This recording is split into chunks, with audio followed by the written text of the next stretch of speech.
marche. Vous m'entendez? Vous nous entendez bien, là? Ouais. Alors, déjà, je vais vous laisser vous présenter. On est sur la conférence sur la mort dans le roman. On va venir un petit peu sur ces thèmes-là.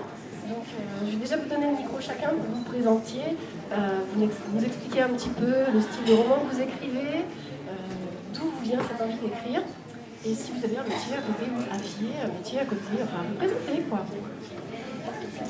Non, bon, tiens. Alors, oula, attends, il y a plein de questions. Je suis né en 63, ce qui ne va pas me rajeunir. Donc, au siècle dernier, au précédent millénaire, au Cambodge. Voilà, j'ai du sang vietnamien, dont je suis très fier grâce à ma maman. Et je suis donc né chez les frères ennemis. En fait, les Cambodgiens et les Vietnamiens ont un lourd passif. Je suis écrivain à plein temps depuis l'an 2000. Et comme je vis en Corse du Sud, j'ai cette chance-là depuis 3 ans. J'ai une libraire formidable qui m'a proposé de temps en temps de venir bosser à la librairie, ce que je fais avec un vrai bonheur. D'abord parce que ça me permet d'envoyer bouler la GSA. Le petit quart d'heure politique syndical qui s'impose. Et puis parce que quand on fait ce métier à plein temps, quand c'est vraiment le boulot, on s'aperçoit que... mais là, je vais m'éloigner du sujet. On vit sur l'édition française vit depuis 50 ans sur un formidable malentendu. Voilà.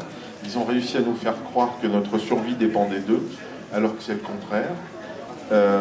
Et que donc il faut faire avec. Ce qu'il y a de rigolo, c'est que la chaîne du livre, dans la chaîne du livre, ce sont les deux extrémités qui sont les deux seuls maillons réellement nécessaires, c'est-à-dire un auteur au départ et un libraire à l'arrivée, dont on s'est débrouillé pour que, 1, ils se voient le moins possible, 2, de préférence, ils ne s'entendent pas, et 3, ils n'en vivent pas. C'est les deux maillons qui ont la plus grande difficulté. Donc s'il y a eu de fabuleux, c'est qu'après 20 ans dans le circuit, j'ai enfin découvert la réalité de la librairie. Je me suis aperçu que c'était un métier où les pathologies étaient essentiellement le dos, les épaules et les genoux, parce que c'est un métier de soutier où il faut déplacer des tonnes de papier tous les jours, et que en fait c'était des gens qui étaient, grâce à qui en fait nous on pouvait exister au sens noble du terme, parce que les libraires c'est eux les passeurs, c'est eux qui sont là. De temps en temps ils nous sortent du bocal. Pardon les gars, je vais être extrêmement bavard, mais vous m'avez. On a un métier aussi, tous les auteurs qui sont là ne démentiront pas, qui est proche de la schizophrénie. Il faut être à la fois d'une extrême humilité, parce que je pense que tout a été écrit très souvent merveilleusement bien avant nous. Donc il faut se souvenir qu'on a eu des grands anciens qui ont fait des choses merveilleuses et que peut-être on aurait la chance d'avoir une petite musique qui allait parler des lecteurs et trouver la petite place au sein de la grande muraille, là, d'être un petit caillou bien taillé qu'on allait glisser là-dedans. Et en même temps, il faut être, pourquoi je dis schizophrénie, donc grande humilité par rapport à ce qui a déjà été fait, et puis mégalomanie totale, parce qu'il faut arriver à s'auto-persuader que ce qu'on a, ce qui prend naissance sous le clavier à l'écran, là, va intéresser quelqu'un. Sinon, autant rester dans sa cuisine et arrêter de faire tuer des arbres, c'est dégueulasse. Voilà, donc j'ai découvert la réalité de la librairie, j'en suis ravi, et pourquoi la mort pourquoi pas. Voilà, on va en parler, on en regarde un peu pour tout à l'heure. Donc bonjour, moi Cédric Cham, donc né en 78, je suis bien vivant et pas mort, hein, par rapport au thème, je peux me préciser. Donc moi aussi pareil, j'ai un vrai métier à côté parce que effectivement, avant de pouvoir vivre de sa plume, voilà, il faut du temps, et sachant que sur la masse d'auteurs, très peu effectivement vivent de leur plume. Donc moi dans le civil, je suis fonctionnaire d'administration pénitentiaire, je suis travailleur social. Et par rapport à ce que j'écris, j'essaie toujours de faire quelque chose qui est très centré sur la réalité, sur le quotidien que je vis, puisque moi je suis en contact avec, on va dire, une frange de la population et de la société, où on n'est vraiment pas dans un monde de bisounours, mais voilà, tous les gens qui finissent devant moi, à un moment donné, c'est parce qu'ils ont eu un parcours de vie particulier. À un moment donné, on ne se réveille pas le matin en se disant « Tiens, aujourd'hui, je vais aller assassiner quelqu'un ou je vais aller m'en prendre un enfant ». C'est que derrière tout ça, il y a des parcours de vie, il y a des fêlures, etc., y compris par rapport à la mort d'ailleurs, hein, qui est quelque chose qu'on peut retrouver aussi. Et j'essaye donc d'injecter, moi, dans mes romans, cette réalité que je vois au quotidien. Donc c'est pas des histoires vraies, Mais par contre, c'est voilà, des petits bouts de gens que je rencontre, que je mélange et que je mets en forme après, là, dans les romans. Laurent Loison, je suis né en 68 et je vais remercier Cédric parce qu'en fait moi c'est exactement pour éviter d'aller le voir que j'écris de manière à... parce que je me lève le matin avec l'envie de dessouder quelqu'un, donc je le mets sur papier et comme ça m'évite d'aller être traité par ses services. J'ai effectivement un métier à côté où je m'occupe de service à la personne, en plus d'être agent immobilier à temps partiel. Donc, l'écriture est un véritable exutoire et permet de libérer énormément d'émotions vis-à-vis de soi-même et vis-à-vis du lecteur. Donc on va récupérer la schizophrénie chère à Jean-Luc. Enfin, qu'il chérit lui ou... je ne sais pas. Ce sera une question qu'il faudra lui poser après. Voilà, je ne vais pas m'étendre.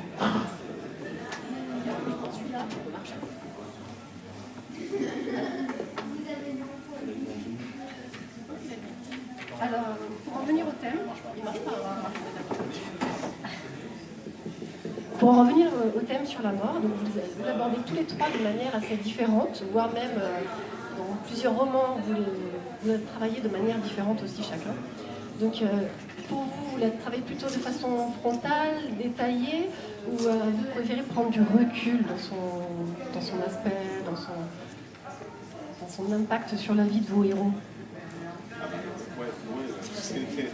L'impact de la mort sur la vie du héros est assez radical, mais j'imagine le truc. J'avais commencé mon livre, il fait 12 pages, il est mort. Non, alors, alors on va défoncer des portes ouvertes. L'homme a cette particularité, c'est que c'est le seul animal de la création qui sait qu'il va mourir un jour. Du coup, ça lui pourrit sa vie, cet abruti. Alors que n'importe quel chat sait qu'il suffit de ronfler et de profiter de la vie jusqu'au bout, parce que de toute façon, on verra bien. C'est pas la mort, moi, qui m'intéresse le plus. Je l'ai abordé dans des bouquins de fantasy plutôt, alors que là, je viens pour du thriller, donc c'est rigolo. C'est pas tant la mort que, et je vais rejoindre ce que disait en rigolant Laurent tout à l'heure, moi, ce qui m'intéresse, c'est la part sombre. C'est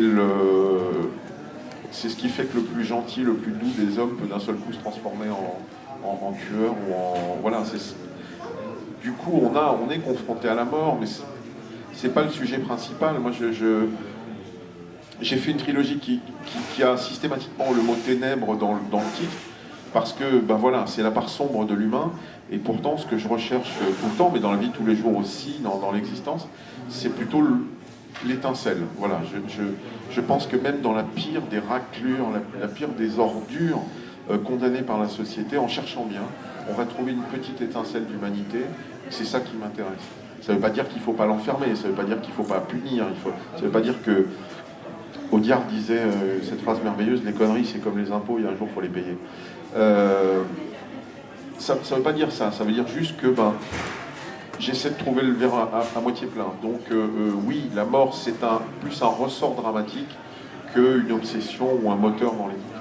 Voilà, ça fait partie du décor parce que ça fait partie de la vie, parce que c'est ce qui nous rend la vie, je pense, la plus belle et la plus passionnante.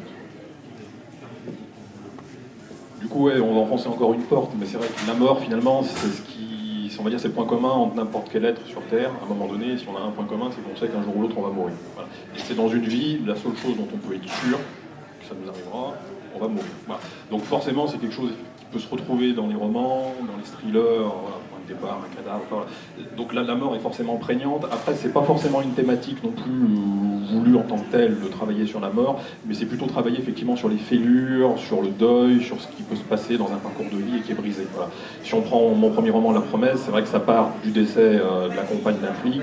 Lui aussi, il tente de se suicider par chagrin, et effectivement, il se loupe, et c'est à travers son parcours de vengeance, donc à travers le parcours où il va donner la mort, que lui, ça maintient une sorte d'étincelle de vie par rapport à sa relation qui est perdue avec sa femme. Voilà. Un peu comme une histoire d'amour par-delà la mort, où c'est à travers la mort, effectivement, qu'il va continuer à vivre. Voilà.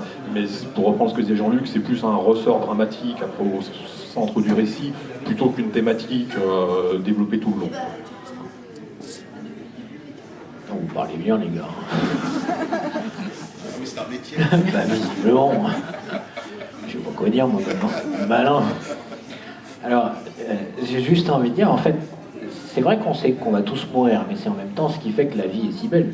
Et on va essayer de profiter de cette vie pour retarder l'échéance au maximum. Alors ça c'est un premier point, et puis l'autre point, en tant qu'écrivain, sachant qu'on va tous mourir, c'est là que notre côté mégalo va véritablement s'exprimer, puisqu'on va laisser quelque chose qui va perdurer. Le jour où on ne sera plus là, nos livres seront toujours là. Donc c'est peut-être un moyen indicible de défier cette mort, justement. Alors, pour être un petit peu plus détaillé sur chacun de vos livres, en fait, dans ton livre, Jean-Luc, donc Rotal, on voit qu'il n'y a pas forcément un attachement à la mort. Elle peut être détaillée, voire décrite, ou alors décrite complètement rétrospectivement. En fait, c'est pas un travail de détail que tu vas faire de la même manière à chaque événement dramatique. Par contre, a priori, elle n'entraîne pas forcément de sentiments sur les personnes qui l'exécutent ou qui sont autour. Donc, je ne me parle pas. Et du coup, ton héros, Peg Dongso, s'en sort plutôt assez facilement, on a l'impression à chaque fois.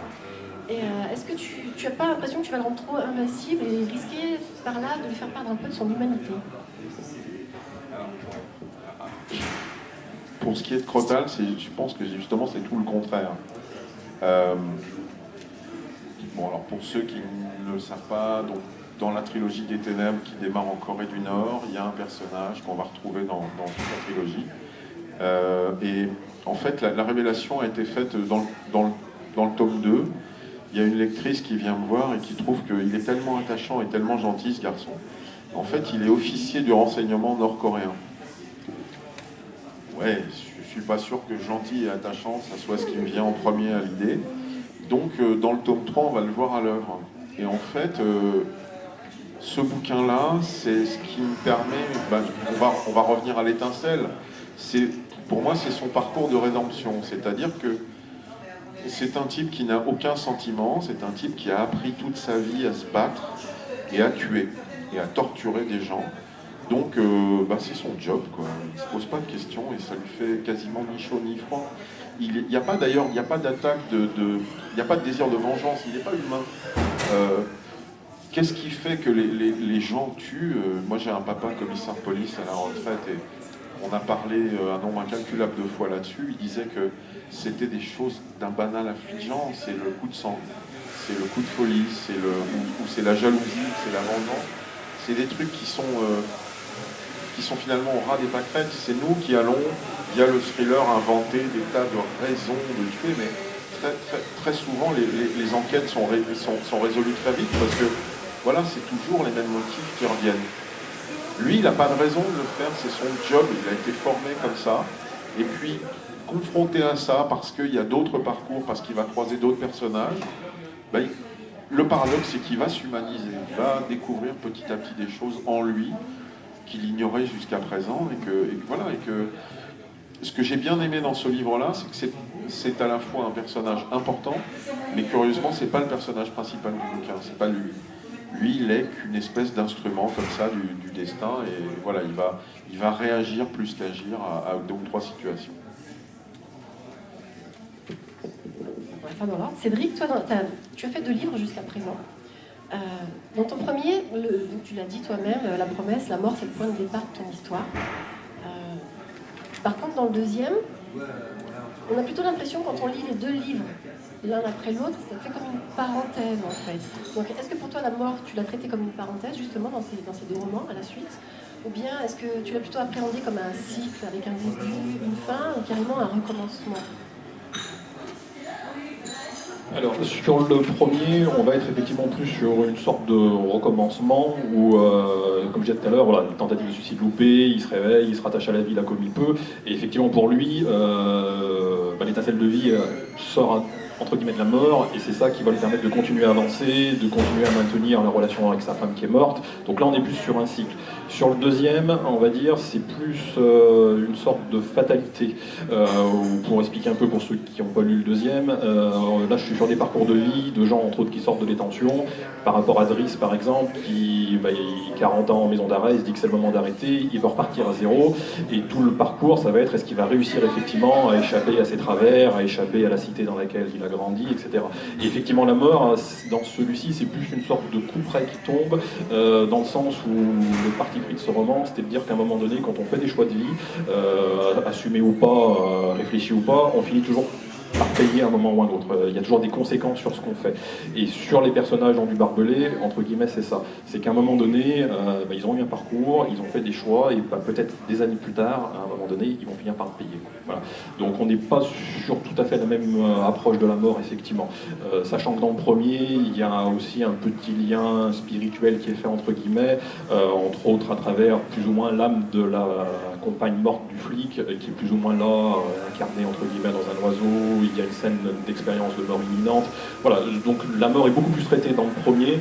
Dans le deuxième, c'est plus parce que je voulais quelque chose de réaliste, en lien avec ce que je vois au boulot, et que des moments sur les parcours de délinquance, ça se fait mal, tout simplement. Et toi, Laurent, aussi, donc 2 romans à ton actif. Donc le premier, La mort sanglante, très comment dire, voire ignoble, détaillé, obscène, on peut dire tout ça, il est très trash, hein, on peut le dire, voilà. Et dans le deuxième, par contre, elle est froide, elle est distante, elle est professionnelle. Donc pourquoi une telle différence entre le traitement sur les 2 romans?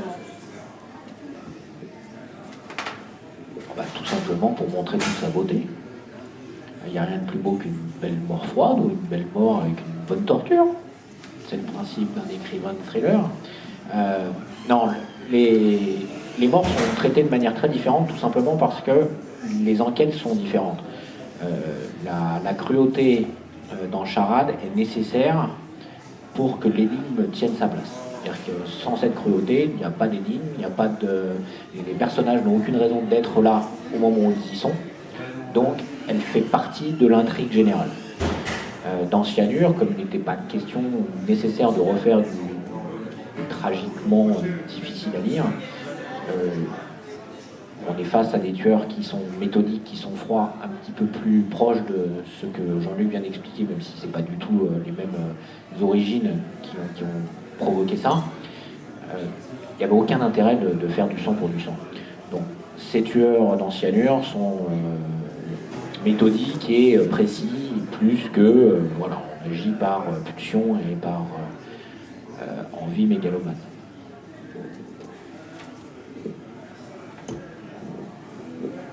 Donc voilà, on voit un peu, du coup, forcément, le thriller, il y a la mort qui sera présente dans chacun des romans, plus ou moins marquée.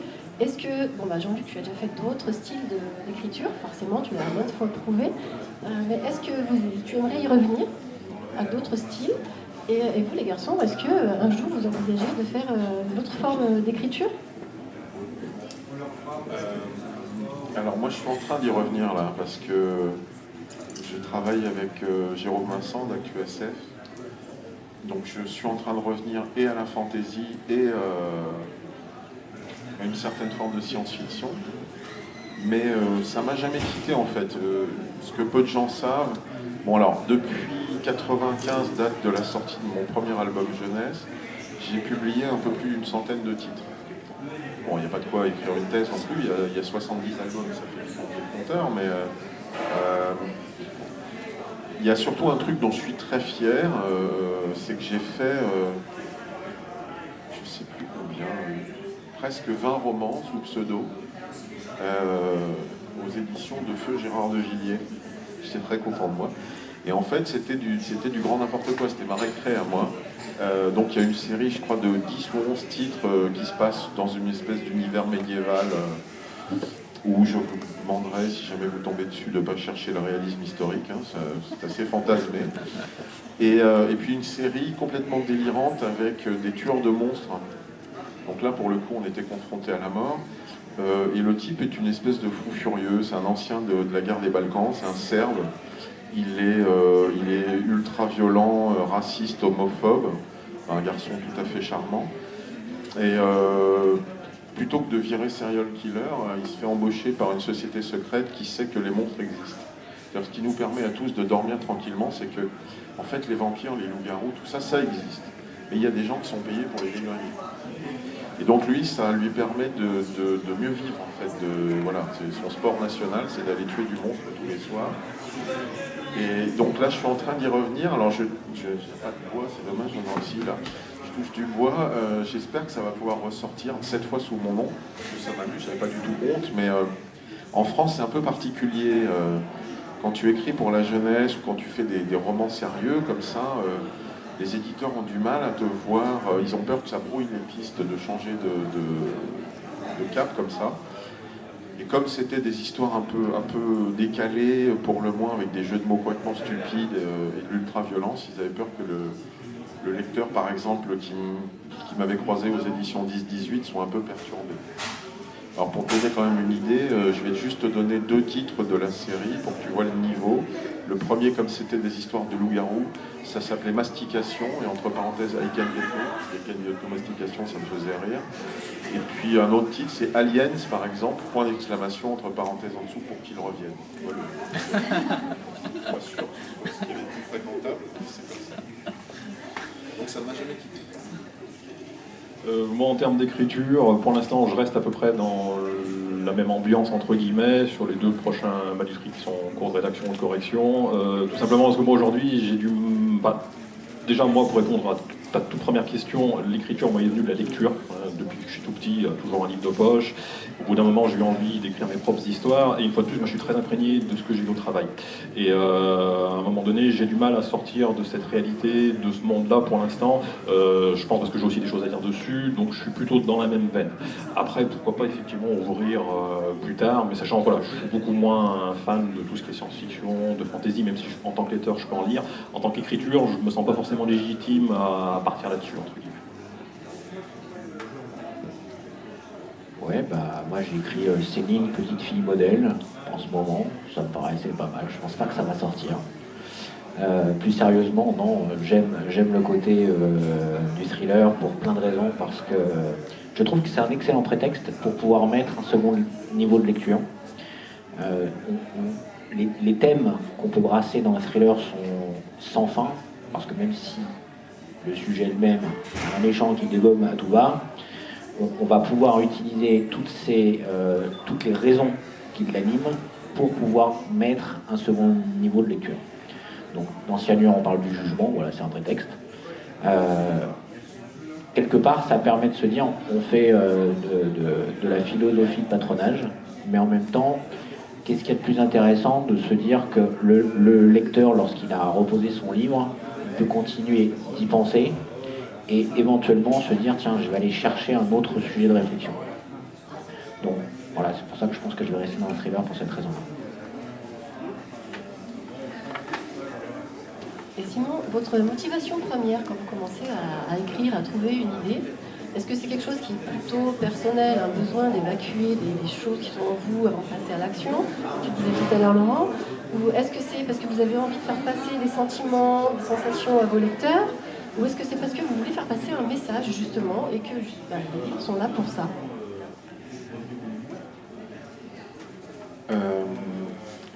Je suis intimement persuadé que si on veut faire passer un message, on devient très vite très chiant. Le message, c'est la cerise sur le gâteau. C'est-à-dire que, oui, je pense qu'on serait juste d'effroyables crétins mégalomanes si on faisait des bouquins sans message. Il y en a forcément un, on a quelque chose à dire, sinon, pareil, on n'essaie pas de faire tuer des arbres. En revanche, si on reste dans la stricte catégorie du thriller, c'est avant tout du roman d'évasion. C'est avant tout le contrat tacite qu'on passe avec un lecteur, c'est tu vas te forcer à lire mon livre et moi je vais essayer de te faire oublier cet effort-là. C'est-à-dire que je vais t'amener à tourner les pages, je vais t'amener à t'envoyer 500 pages sans te poser de questions. Et si tu passes un bon moment, j'ai fait mon job. Maintenant, je vais aller juste un petit peu plus loin. Si après tu te poses les bonnes questions, en tout cas celles que j'avais envie que tu te poses, là j'ai réussi mon coup. Je suis allé au-delà du job.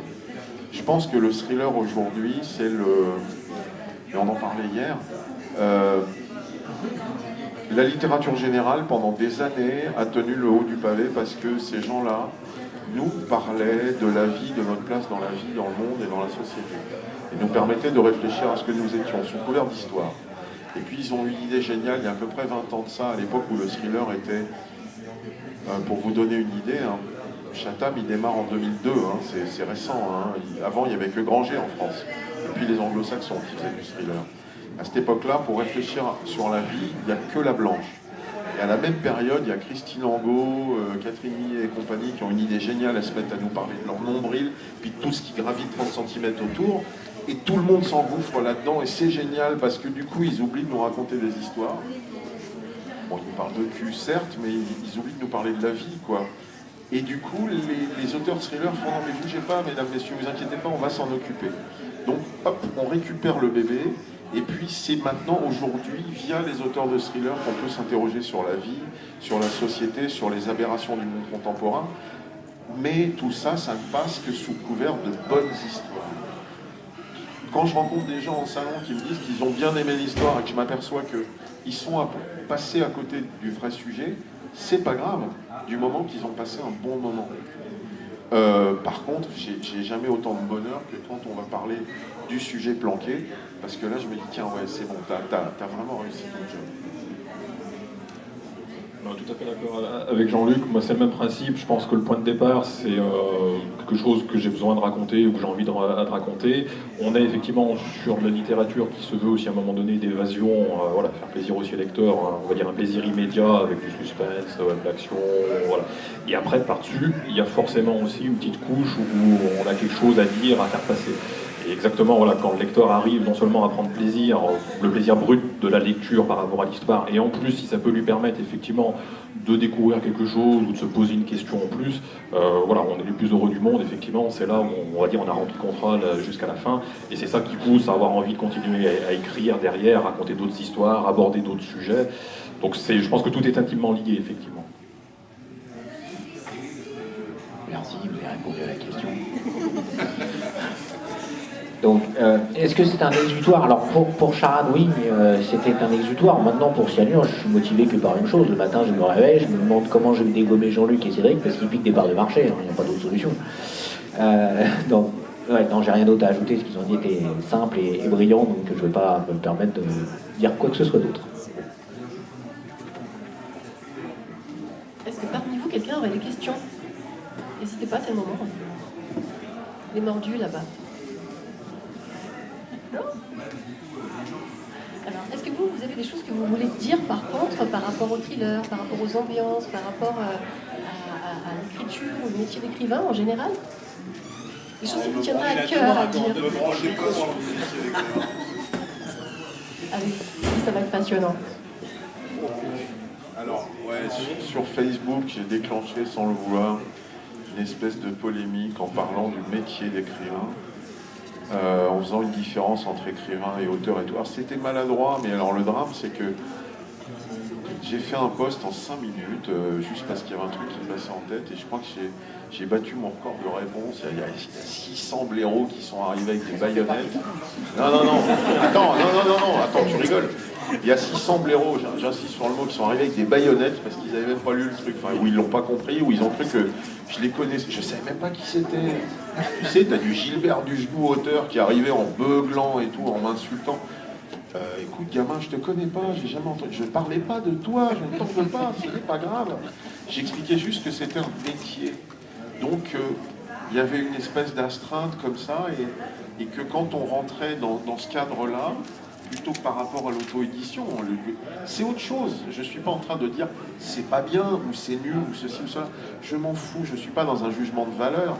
J'étais juste en train d'essayer d'expliquer que là, dès lors qu'on était confronté à correcteur, relecteur, éditeur, le travail final qu'on proposait avait peut-être exactement le même aspect. C'était un recueil de feuilles de papier collées ou cousues avec une couverture autour.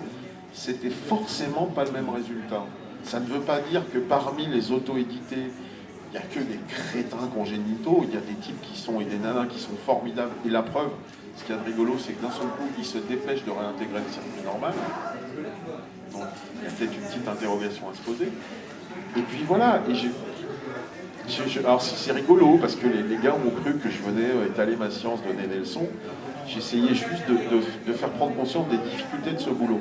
Tout à l'heure, je crois que c'est toi, Laurent, qui a parlé du peu de gens qui arrivaient à en vivre. On va parler chiffres. Vous savez combien en France vivent de leur plume, journalistes compris? Lâchez-vous.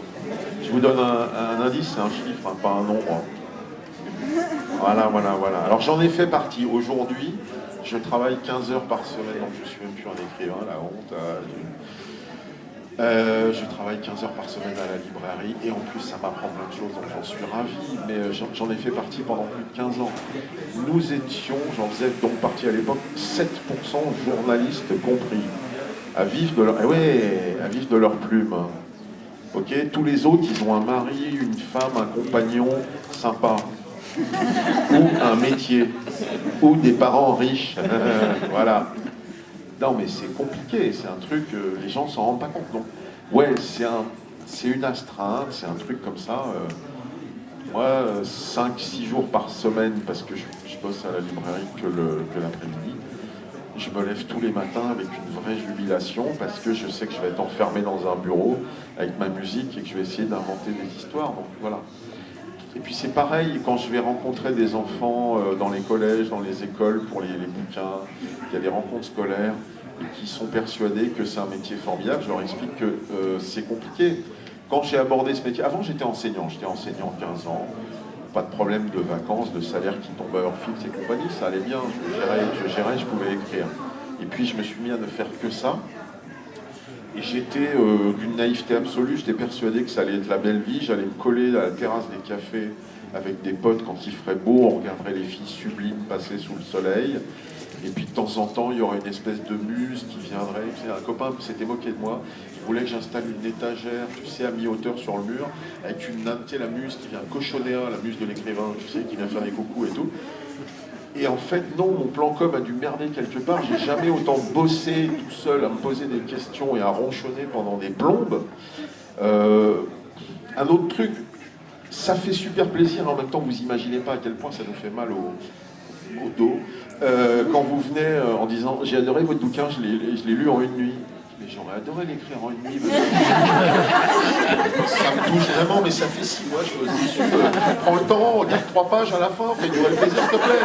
Enfin, tu vois, c'est un truc, les gamins, surtout à l'école, ils ont mis 8 heures à le lire, ils pensent que tu as mis 8 heures à l'écrire. Il est tout fait, lui. Donc voilà, tout ça, tous ces trucs de réalité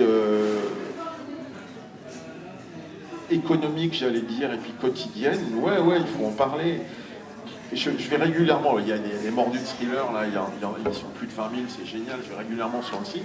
Je reste intimement persuadé qu'il y en a au moins 15 000 qui sont persuadés que c'est une vie de patachon, que ça nous vient comme ça, et qu'en un quart d'heure, on torche un bouquin. Philippe Jean, qui est un de mes écrivains préférés, qui ne fait quasiment que des personnages d'écrivains, a cette phrase merveilleuse: elles sont des milliers à rêver vivre avec un écrivain, et à peine quelques-unes en être capables. Tellement on est chiant, tellement le quotidien c'est anti-sexy. Enfin, ben voilà, c'est d'un banal affligeant. On se lève, on a un clavier, on est enfermé dans un truc. Enfin, voilà. Je suis désolé de vous péter votre nounours, hein, mais c'est ça la vérité. Tout à fait d'accord avec Jean-Luc. Après, c'est sur cette activité-là, au point de vue famille, c'est très compliqué effectivement, parce que ça prend énormément de temps. Alors, tout le monde ne travaille pas de la même façon, mais je pense qu'on a besoin d'être dans une sorte de bulle aussi, où à un moment donné, j'en reviens à ce que disait Jean-Luc aussi, il y a une sorte de schizophrénie, là où on va dire on tient quelque chose, c'est quand les personnages commencent à prendre vie, c'est-à-dire qu'ils sont à côté de nous, ils nous parlent, ils nous réveillent la nuit, ils nous suivent dans la voiture, et du coup c'est quelque chose de très très prégnant là quand on écrit, et c'est vrai que c'est compliqué après, sur une vie de famille, sur une vie professionnelle aussi à côté, il faut trouver le temps. Moi je vois que, moi à titre personnel, la principale difficulté, c'est arriver à me caler du temps après le boulot pour écrire, parce que plus vous saucissonnez votre écriture, plus vous perdez aussi un peu la musicalité de ce que vous écrivez, plus il faut revenir en arrière pour se relire, pour se remettre dans le bain, bien. Et c'est vrai que finalement, moi je vois le manuscrit 3 là, qui est en fin de correction, ça fait pratiquement 2 ans que je l'ai en main, quoi, voilà, avec des phases d'interruption pendant 6 mois parce que professionnellement plus le temps, en famille plus le temps. Donc c'est vrai que c'est quelque chose qui est très très compliqué et c'est pas juste entre guillemets un claquement de doigts et puis j'y vais, j'écris, quoi. Deuxième chose, juste qui n'a rien à voir, merci aux lecteurs d'être là, merci de lire encore des livres. Moi, chaque fois, j'essaye de faire une petite passe là-dessus. C'est vrai que sur les nouvelles générations, Internet, Facebook, etc., donc c'est super utile pour nous, c'est vrai, en termes de com. Par contre, on perd un peu pour les nouvelles générations le côté écrit et le côté lecture. Voilà.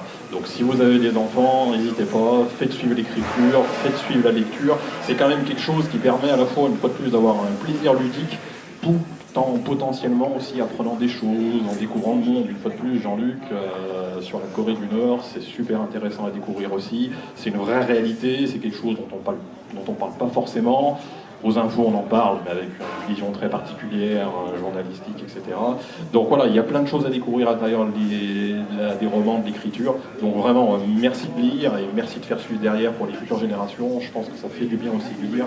Et c'est toujours mieux, même si Facebook c'est bien aussi, que de passer 2 heures sur Facebook, effectivement à tomber sur Jean-Luc, un bras raccourci sans avoir lu le post. Enfin voilà, je m'en arrêterai là. Qu'est-ce que tu parles vite. Je vais rebondir sur le poste de Jean-Luc, parce qu'il faut rendre à César ce qui appartient à Jean-Luc, justement. Tu as donné la définition, la différence entre l'écrivain et l'auteur. L'écrivain, c'est celui qui peut en vivre, l'auteur, c'est celui qui rame, mais qui n'en vit pas, mais qui aspire à devenir écrivain. Donc, je vais clôturer sur cette belle phrase, parce que je pense qu'elle résume tout notre état d'esprit, tous ceux qui sont dans la salle, à part toi, puisque toi, tu fais partie des écrivains.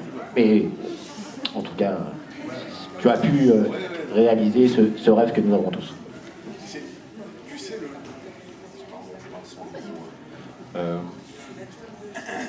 c'est un métier formidable, on ne va pas se raconter de bêtises. La preuve, il y a plein de gens qui rêvent de l'exercer. Le drame, c'est qu'en France, alors on est dans la patrie de Voltaire, de Flaubert et tout ça, tu sais, on nous parle de Descartes. C'est quand même extraordinaire. Tu passes la Manche, tu vas en Angleterre, tu passes les Alpes, tu vas en Italie, tu vas partout dans le monde. Et on a des ateliers d'écriture pour adultes et on apprend à écrire. Tu vas aux États-Unis, tu vois par exemple, je ne sais pas si vous avez vu la série Banshee à la télé, c'est Jonathan Tropper qui a fait le scénar. Jonathan Tropper, c'est une espèce de petit génie, il a fait des bouquins qui ont été publiés au Fleuve, notez, parce que c'est génial, et trouvable en poche chez 10-18. C'est que des comédies douces amères sur les États-Unis. Le premier s'appelle Le Livre de Joe. C'est l'histoire d'un type qui s'est foutu de son bled dans le New Jersey, qui les a tous fait passer pour des ploucs. Ça a fait un bouquin, un giga best-seller. Il est blindé de thunes et il vit sur Central Park à New York. Et le drame, c'est que son père meurt dans son bled, son frère l'appelle pour les obsèques, et donc il est obligé de retourner dans le bled, tu vois. Et il va se moquer tu vois, et tu retrouves ça dans Banshee, il va essayer de se moquer de l'Amérique profonde de façon mais très très intelligente. Et donc le gars, il est capable de passer de la comédie douce amère en livre à une espèce de série de bande dessinée ultra péchue qui va au-delà de Tarantino, qui fait des tas de choses. Et quand il a 2 minutes, qu'est-ce qu'il fait? Eh ben, il retourne dans son atelier d'écriture, mais pas pour donner des cours, hein, pour bosser. Et dans notre pays, là, où on est des super littéraires, c'est rigolo, mais réfléchissez bien, il y a une UFR d'écriture qui est apparue il y a 2 ou 3 ans à la fac. Jusqu'à présent, on nous a appris à lire des livres, mais personne ne nous a jamais appris à les écrire. Du coup, alors, ouais, tu vois, ça commence à venir, mais et depuis 20 ans, il y a cette espèce de phénomène où tout le monde se dit, ben, comme personne n'apprend, c'est que tout le monde doit en être capable. C'est là que ça se complique. C'est là que ça se complique. Alors, ce que j'essaie d'expliquer aux gamins, c'est que oui, je pense que n'importe qui, et ça, c'est pas du tout de la démagogie, je pense sincèrement que n'importe qui est capable d'écrire un livre. Maintenant, écrire un livre publiable, voilà, il y a de la marge. Et quand les gamins ne comprennent pas, je leur dis c'est très simple, on va faire de la sculpture. Je vais vous filer de la pâte à modeler, vous allez me faire une tête. Ça prend 45 secondes, hein, tout le monde est capable. Vous faites une grosse patate, vous lui collez 2 oreilles et un gros pif, c'est Monsieur Patate, certes, mais c'est une tête. Ça, c'est le bouquin que tout le monde est capable de faire. Donc ça ressemble effectivement à quelque chose. Le drame, c'est que pour faire un roman publié, ça va vous paraître très prétentieux, mais c'est un peu ça le truc.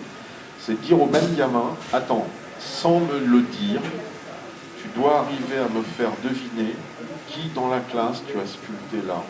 Et d'un seul coup, on va repartir sur Monsieur Patate et se mettre à regarder dans les détails et à voir la longueur des cheveux, la forme de la coiffure, les arêtes du nez. Et là, ça va prendre énormément de temps. Et il n'est même pas dit que le résultat qu'on va obtenir, même si nous on le reconnaît, soit transmissible. C'est là qu'entre en jeu toute l'équipe éditoriale qui va s'assurer que, oui, ils ont compris ce que nous on avait envie de dire, mais le but du jeu c'est que tout le monde comprenne, donc de l'amener à la portée d'eux. Voilà, c'est là que c'est là que le boulot commence, mais c'est ça. Pondre un bouquin, ma foi, il faut du temps, il faut de l'énergie, tout le monde en a, ok. Le bouquin, une fois fait, c'est Monsieur Patate, c'est là que le boulot réel commence. C'est là qu'on va affiner, c'est là qu'on va reprendre, c'est là qu'on va se mettre à. Mais voilà, après, c'est effectivement un boulot formidable. Il faut qu'on s'engage tous à essayer. Mais pensez à votre banquier.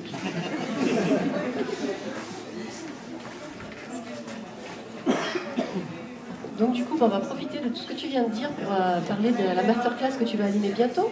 Si tu veux nous en parler un petit peu, parce que je suis sûre qu'il y a des écrivains en herbe devant nous et qui seraient ravis d'avoir tes conseils. Je peux vous les donner gratuitement. En fait, j'ai été contacté par Stéphane Manfredo qui organise des masterclass dans le sud de la France. Si j'ai bien tout compris, parce que j'y suis pas encore allé, c'est un endroit magnifique où on est très bien accueillis et il y a 10-12 stagiaires qui viennent pour travailler sur 2 ou 3 jours. La première masterclass a été animée par Sir Cédric.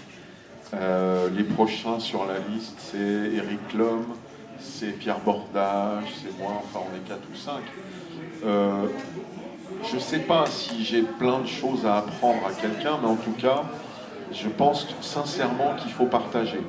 J'ai eu cette chance merveilleuse, moi, quand je suis rentré dans le circuit, de passer par des albums jeunesse. Bon, j'avais grandi avec la BD, avec le cinéma, c'était facile à faire. Je venais du jeu de rôle, donc j'avais appris à raconter des histoires. C'était pas un problème. En revanche, pour écrire un roman, on en revient toujours à ça, j'ai eu une chance inouïe, c'est de croiser le chemin de Serge Brussolo, qui pour moi est un des plus grands auteurs français contemporains. Pour ceux qui ne le connaissent pas, Serge, il a juste écrit 250 romans. Et c'est pas fini. Et c'est le Kubrick français, c'est-à-dire qu'il a fait tous les genres comme Kubrick, sauf le western, comme Kubrick. Et ce type a été d'une patience, d'une générosité infinie. C'est-à-dire qu'il m'a tout appris. Il a lu mes livres, alors que c'était pas son job. Il s'est improvisé directeur éditorial. Et mon Dieu, il m'a porté, vous imaginez le boulot pour soulever le bestiau. Il l'a fait, il m'a appris, il a relu, il m'a corrigé, il m'a donné des billes. Et je pense que la meilleure façon de lui faire honneur, c'est de partager ça à mon tour. Donc si on peut faire gagner du temps, moi je pense que j'ai économisé 10 ans de ma vie aux côtés de Serge. En 3 ou 4 ans à ses côtés, en écoutant ses conseils et en voyant ce qu'il a fait. Je vais vous donner un exemple. Le premier thriller que j'ai publié aux éditions du Masque s'appelle Le Masque de la Bête. Voilà. Le Masque de la Bête, il est tiré d'un scénario de jeu de rôle que j'avais publié en 89 et le bouquin est sorti 10 ans après. Imaginez que ce scénario, j'ai dû le faire jouer une centaine de fois. Donc je sais exactement à quel moment les gens frémissent, à quel moment je peux les faire rire, à quel moment je peux les inquiéter. Et donc j'étais très fier de moi et sûr de moi. Et je livre le bouquin à Serge. Serge le lit, m'invite au resto et me dit « Écoute, j'ai vachement aimé, mais... » Alors ça démarrait. C'est là que le boulot commençait avec Brussolo. Et il me fait remarquer que oui, un lecteur lambda peut se laisser avoir, mais que les lecteurs du Masque qui ne lisent que ça, ils ont grandi avec Agatha Christie, il ne faut pas la leur faire. Au chapitre 18, ils savent qui a fait le coup. Alors il vient de me casser un genou, je ramasse ma jambe et j'écoute et il me dit « Mais regarde, si tu intervertis tel chapitre et tel chapitre, alors oui, ça va te demander du boulot parce qu'à partir du chapitre 20, il faut que tu reprennes tout en compte. Mais finalement, c'est pas grand-chose. » Et il a raison. Et en 15 jours, alors qu'on s'entend, hein, mon quotidien, c'est... Je suis devant mon ordinateur vers 8h, 8h30 le matin et j'y suis jusqu'à 20h le soir. Je suis admiratif de mes collègues là, qui ont un boulot à côté parce qu'ils arrivent quand même, bon an, mal an, à sortir un bouquin tous les ans. Enfin, en plus d'un travail quotidien, c'est énorme. Quand ils viennent me dire comment tu fais pour écrire plusieurs bouquins, j'ai cette chance-là.